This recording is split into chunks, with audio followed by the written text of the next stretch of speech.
তাহলে কি হতো আপনি জানেন? বেঁচে গেলেন। যদি না ফেলতেন তো বাঁচতেন না। কোনখান থেকে? রাসূলুল্লাহ বলছেন আলেমের কদর করতে শিখুন, কথাগুলোকে বুঝুন, আল ফাল বলে সময়টা কাটাবো না। রাসূলুল্লাহ বলছেন ইত্তাকু ফিরাসাতাল মুমিনি ফাইন্নাহু ইয়ানজুরু বিনুরিল্লাহ।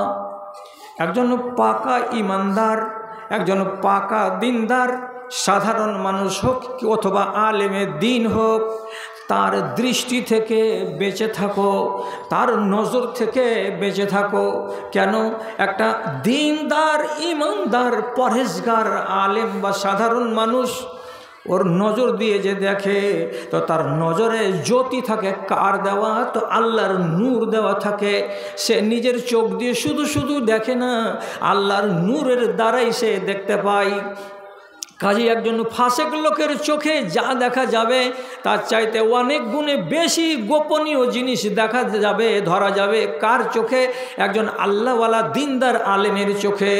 সুতরাং একটা আলেম যদি কোনো ছেলের সম্বন্ধে মন্তব্য করে দেয়, এই ছেলেটা কার গো, ছেলেটা বড় বদতমিজ, এই ছেলেটা কার গো, ছেলেটা বড় বদচরিত্র, এই ছেলেটা কার গো, তার স্বভাব বড্ড খারাপ, এই বলে যদি কোনো আলেমের চোখে কোনো মানুষ একটা বদ হয়ে যায়, মন্দ হয়ে যায়, তাহলে আসলেই সে বদ স্বভাবের ছেলে, আসলেই সে মন্দ স্বভাবের লোক।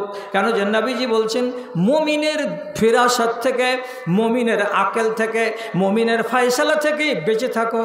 কেন? তার চোখ দিয়ে যে দেখতে পাই সে আল্লাহর নূর দিয়ে দেখতে পাই। তাহলে লজ্জা করেছিলে তুমি, আর করে এই জিনিসটাকে যে হাত থেকে ফেলে দিয়েছিলে, তো তাতে তুমি বাঁচিয়ে নিয়েছো নিজেকে। কি করে?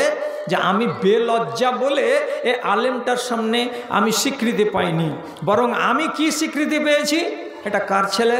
অমুকের ছেলে, মাশাআল্লাহ, ছেলেটা ভালো। কেন? যে আপনার সামনে আমি কোনো খারাপ চরিত্র দেখতে পাইনি। তাহলে বাঁচালো কে আপনাকে? এই লজ্জা।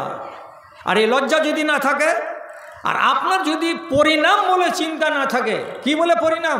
ধর এগুলা মুলবিতে দেখলো তো কি, আল্লাহকে বলে ভয় করি না, তো মুলবিকে দেখে ভয় করবো নাকি? এই ধরনের যদি বেহায়াই থাকে মানুষের ভেতরে, তাহলে মাথায় রাখেন কথা। রাসূলুল্লাহ সব শিক্ষা দিয়ে গেছেন। কি বলেছেন নবী? ইজা লাম তাস্তাহি ফাসনা মা শিতা। তুমি যদি শরম না করো, তুমি যদি লজ্জা না করো, তোমার ভেতরে যদি শরম না থাকে, তোমার ভেতরে যদি লজ্জা না থাকে, তাহলে পরে তোমার মনে যা লাগবে তাই করো। কেন? যে তুমি পরিণাম বলে চিন্তা করো না, তোমার পরিণাম যে খারাপ হবে সেটা বলে তুমি ভাবো না। অতএব তোমার যখন লজ্জা নাই, তখন যাহা ইচ্ছা তাহাই করে যাও, কোনো বাধা নাই, কোনো তোমাকে নিষেধ নাই। আর যারা ভাববে কি বলে? পরিণাম বলে।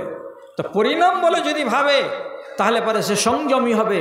আর সংযমী যদি হয়ে যায়, তার নাম লজ্জা। আর এই লজ্জা তাকে বেইজ্জতির হাত থেকে বাঁচাবে। ধরুন একটা নারী, কোনো এক মা, কোনো এক মহিলা, কোনো একটা বোন গলিতে ঝাড় ঝাঁটা দিচ্ছে, ওটা দিয়ে চলে যাচ্ছিল তার বাল্যকালের বন্ধু বা সাথী। ছেলেটাকে চিনে, আমি এই ছেলেটার সঙ্গে 3 বছর লেখাপড়া করেছি। তো ছেলেটা তো জানে না যে চাঁদমনির এই গলিটাতে আমার এই ক্লাসমেট মহিলাটা আছে। মহিলা নিজে আগ বাড়িয়ে বলছে, এ আব্দুল করিম, কোথায় গেছিলা? মোটর সাইকেল থামিয়ে দিয়ে এদিকে ঘুরে তাকাচ্ছে, আর দেখার মাত্রই বলছে, আরে রোজিনা তুমি এখানে? মানে কইছে এইখানে আমার বিয়ে হয়েছে।